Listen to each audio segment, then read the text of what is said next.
வணக்கம் நண்பர்களே, நான் உங்கள் நிலா. இப்போ நம்ம பார்த்துட்ருக்கிறது விக்ரமாதித்தன் கதைகளில் வர கிளை கதைகள் தான்.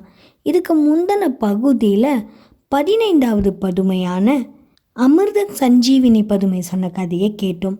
அதன் தொடர்ச்சியாக இந்த பகுதியில் விக்ரமாதித்தனோட கனகமணி சிம்மாசனத்தில் அமர முயற்சி செய்த போஜராஜனை தடுத்த 16வது பதுமையான கிர்ப பரிபூரணவல்லி பதுமை சொன்ன கதையை தான் கேட்க போகிறோம்.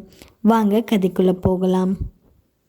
விக்ரமாதித்தனோட நாடாறு காலம் ஆட்சி முடிந்து காடாறு காலம் ஆட்சி தொடங்க போகிற சமயம் இந்த முறை ஒரு வித்தியாசமான பயணம் மேற்கொள்ளணும் அப்படின்னு விக்ரமாதித்தன் ஆசைப்பட்டு தன்னோட ஒற்றர்கள் மூலமாக வித்தியாசமான பழக்க வழக்கங்கள் கொண்ட நகரத்தை பற்றி தெரிஞ்சிட்டு வர சொல்லி அனுப்புகிறாரு. அதன்படி விக்ரமாதித்தனோட ஆசையை நிறைவேற்ற ஒற்றர்களும் பல நாடு நகரத்துக்கு சுற்றி வராங்க. அப்படி சுற்றி வந்த அவங்களுக்கு ஒரு தகவல் கிடைக்குது. அதை பற்றி விக்ரமாதித்தன் கிட்ட தங்களோட தேசம் திரும்பி அறிவிக்கிறாங்க. அதை விக்ரமாதித்தனும் கவனிக்கிறாரு.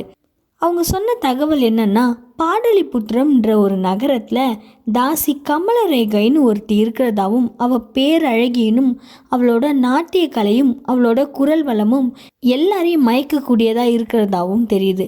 அதோட அவள் மேலே விருப்பம் கொண்டு அவளோட வீட்டுக்கு போகிற எந்த ஆண்மகன்களும் மறுநாள் காலையில் உயிரோட வர்றதில்ல அப்படின்ற தகவலும் தெரியுது. இது வரைக்கும் கமலரேகையை சந்திக்க போன 1000க்கும் மேற்பட்ட இளைஞர்கள் இறந்து போனதா அந்த ஒற்றர்கள் சொல்கிறாங்க. ஒற்றர்கள் சொன்ன தகவலில் அதிர்ச்சி அடைஞ்ச விக்ரமாதித்தன் அந்த விஷயத்தை பற்றி நேரில் தெரிஞ்சுக்க விருப்பப்பட்டு தன்னோட காடாறு மாத கால ஆட்சி தொடங்கின உடனே வேதாளத்தை கூப்பிட்டுக்கிட்டு பாடலிபுத்திரம் நகரத்தை நோக்கி போகிறாரு. சில நாள் தொடர்ந்து பிரயாணம் பண்ணி முடித்த விக்ரமாதித்தன் ஒரு அந்தி மாலை பொழுதில் பாடலிபுத்திரத்தை அடைகிறாரு. அங்கேயே ஒரு சத்திரத்தில் ஓய்வு எடுத்துட்டு மறுநாள் காலையில் அந்த நகரம் முழுக்க சுற்றி வராரு. அந்த நகரத்தில் கமலரேகையை பற்றின தகவல்கள் எல்லாம் சேகரிச்சுக்கிட்டு அன்றைய பொழுது கமலரேகையை சந்திக்கிறதுக்காக தான் வரப்போகிறதா சொல்லி வேதாளத்துக்கிட்ட ஒரு 1000 பொற்காசுகளை கொடுத்து அனுப்புகிறாரு. வேதாளமும் விக்ரமாதித்தன் சொன்னதை நிறைவேற்றும் பொறுத்து ஒரு மானிட ரூபத்தில் கமலரேகையை சந்திக்க போகுது. அங்கே போன வேதாளம் விக்ரமாதித்தன் இன்றைய இரவு கமலரேகையை சந்திக்க வரப்போகிறதா சொல்லி அதுக்கு பரிசாக 1000 பொற்காசுகளையும் கொடுத்துட்டு வந்துடுது.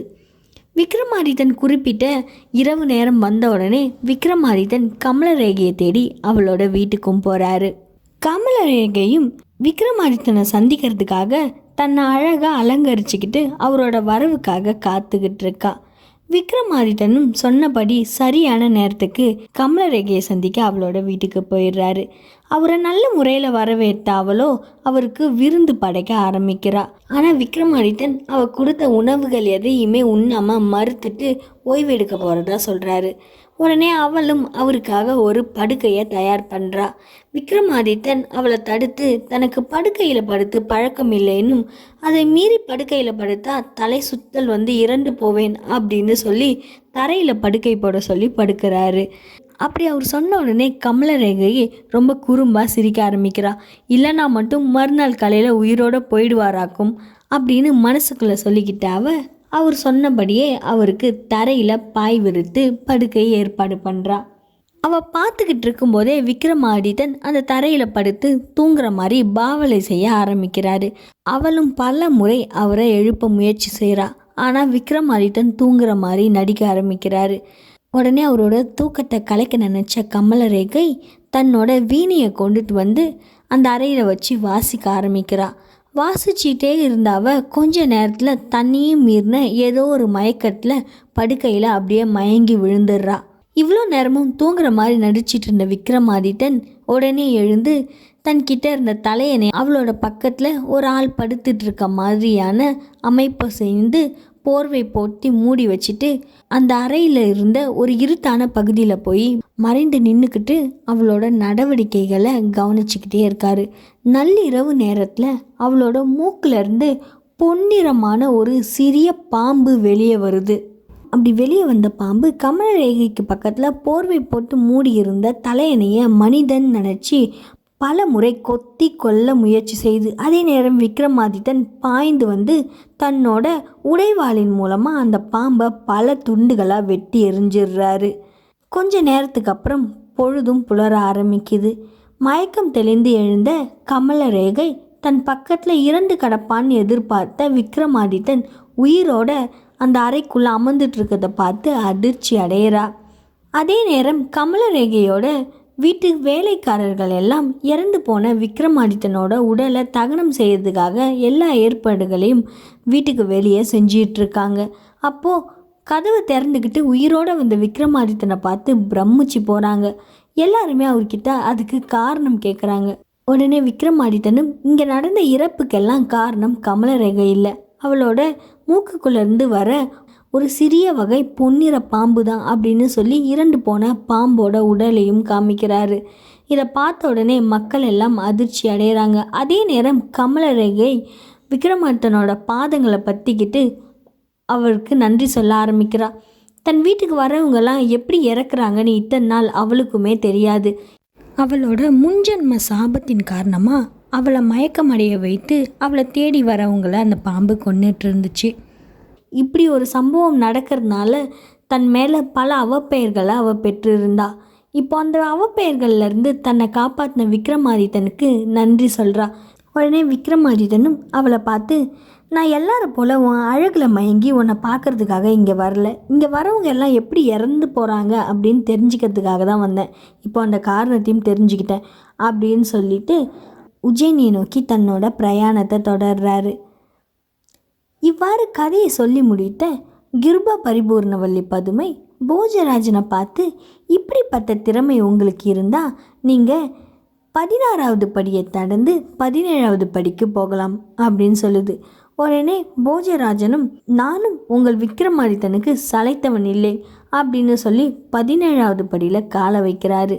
அதே நேரம் 17வது படியின் காவலான விஜய கருணாகரவல்லி பதுமை போஜராஜனை தடுத்து விக்ரமாதித்தனோட பெருமையை சொல்கிற வேறொரு கதையை சொல்ல ஆரம்பிக்குது.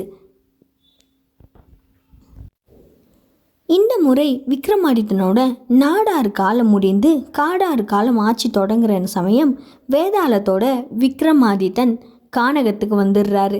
அப்படி வந்த அவரு இந்த 6 மாத காலங்கள் எங்கே தங்கலாம், என்ன செய்யலாம் அப்படின்னு யோசித்து அலைஞ்சிட்டு இருந்த சமயம்தான் அவருக்கு கொஞ்ச நாட்களுக்கு முன்னாடி அவரோட தூதுவர்கள் சொன்ன ஒரு வித்தியாசமான செய்தி ஞாபகம் வருது. அந்த செய்தி என்னன்னா, கிழக்க நோக்கி இருக்கிற ஒரு நகரத்தில் லட்சக்கணக்கான மக்கள் ஒரு பெரிய ஆலமரத்துக்கு அடியில் வாழை இலையில் ரத்த சோறு படைக்கிறதாவும் அதை எங்கேருந்தோ வர ஒரு பேய் உண்டுட்டு போகிறதாவும் ஒரு செய்தி தான் அது உண்மைதானா அப்படின்னு தெரிஞ்சுக்க ஆசைப்பட்ட விக்ரமாதித்தனும் அந்த நகரத்தை நோக்கி நடக்கிறாரு. அதே நேரம் அந்த நகரத்தோட கிழக்கு வாசலில் லட்சக்கணக்கான மக்கள் ஆரத்தி ஒரு பெரிய ஆலமரத்துக்கு அடியில் வந்து நிற்கிறாங்க. அதோட ஒரு பெரிய வாழை இலையில் எல்லாரும் தாங்கள் கொண்டுட்டு வந்த இரத்த சோறை படையலாக படைக்கிறாங்க.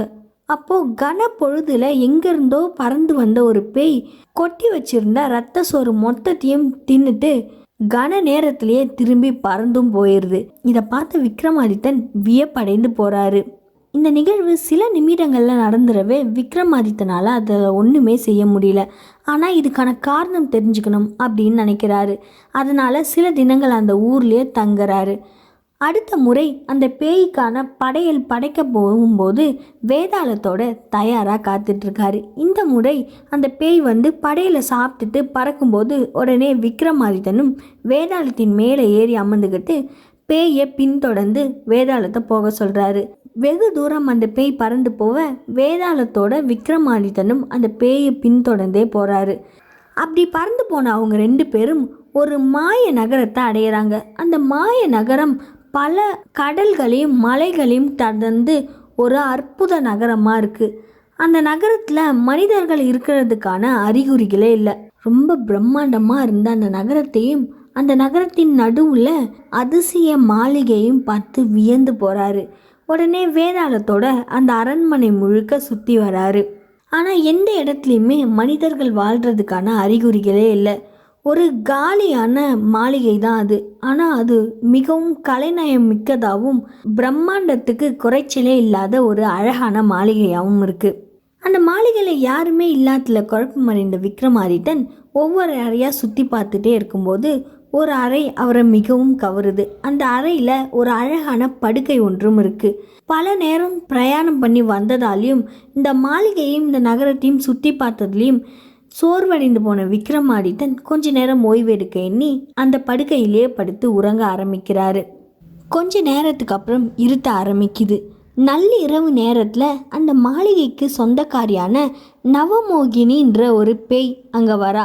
அவ பேய்களின் ராணி அப்படின்னு அறியப்படுறா. அப்படி வந்த அவ தன்னோட படுக்கையில் யாரோ ஒருத்தர் படுத்திருக்கிறத பார்த்து ரொம்ப கோவப்பட்டு தன்னோட ஏவலாளி பேய்களை கூப்பிட்டு அந்த இளைஞனை கட்டலோட தூக்கிட்டு போய் நகரத்துக்கு வெளியே போட சொல்லி உத்தரவு கொடுக்குறா.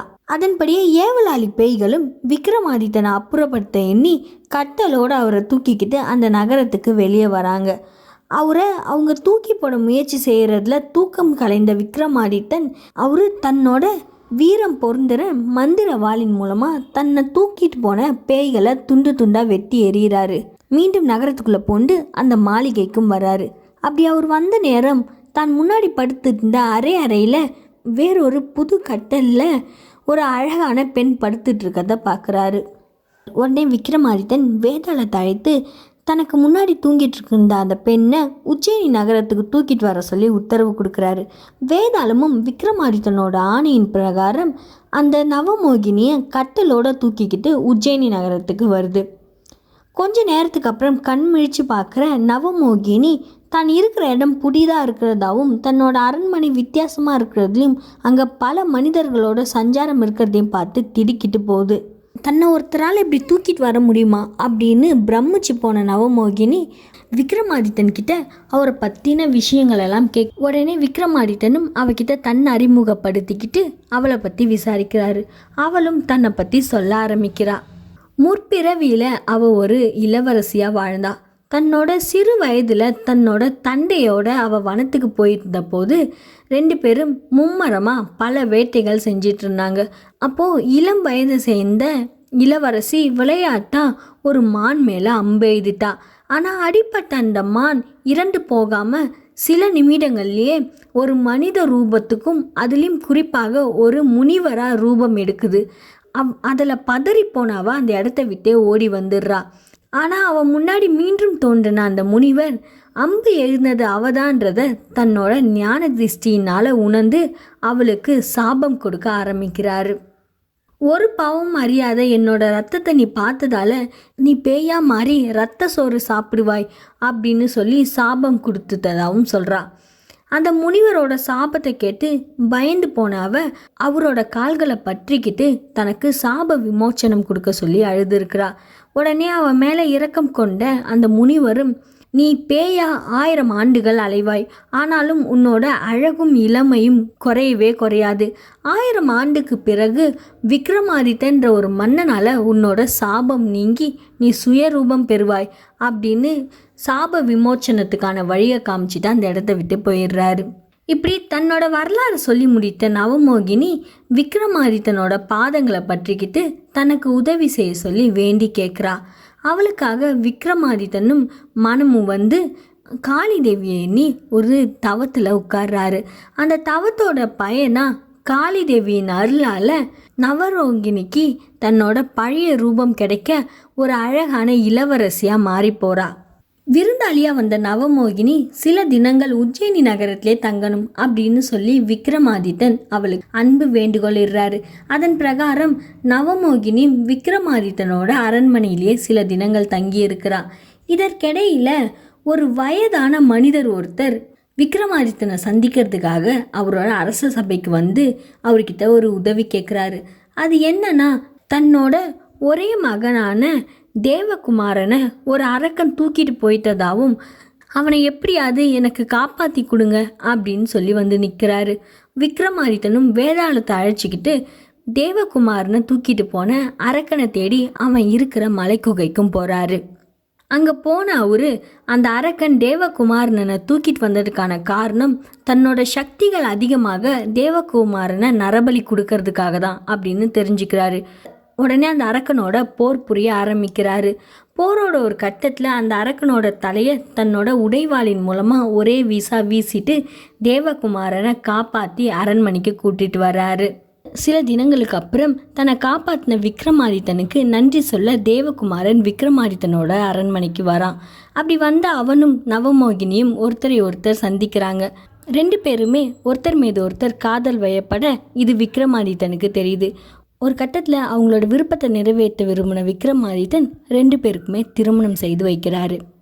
இவ்வாறு கதையை சொல்லி முடிக்கிற 17வது பதுமையான விஜய கருணாகரவல்லி பதுமை போஜராஜனை பார்த்து, எங்கள் அரசரோட பெருந்தன்மையை பார்த்தீங்க இல்லையா, இது போல் பெருந்தன்மையான குணம் உங்களுக்கு இருந்தால் நீங்கள் அடுத்த படிக்கு போகலாம் அப்படின்னு சொல்லுது. உடனே அதுக்கு போஜராஜனும், நானும் உங்கள் அரசனுக்கு சற்றும் சளைத்தவன் இல்லை அப்படின்னு சொல்லி 18வது படியில் கால வைக்கிறாரு. அதே நேரம் 18வது படியின் காவலான பரிமளவல்லி பதுமை போஜராஜனை தடுத்து, எங்களோட விக்ரமாதித்த மகாராஜாவோட மதிநுட்பத்தை பற்றி உங்களுக்கு தெரியுமா அப்படின்னு சொல்லி ஒரு கதை சொல்ல ஆரம்பிக்குது. 18வது பதுமையான பரிமளவல்லி பதுமை சொன்ன கதையை அடுத்த பகுதியில் கேட்கலாம். அதுவரை நன்றி, வணக்கம்.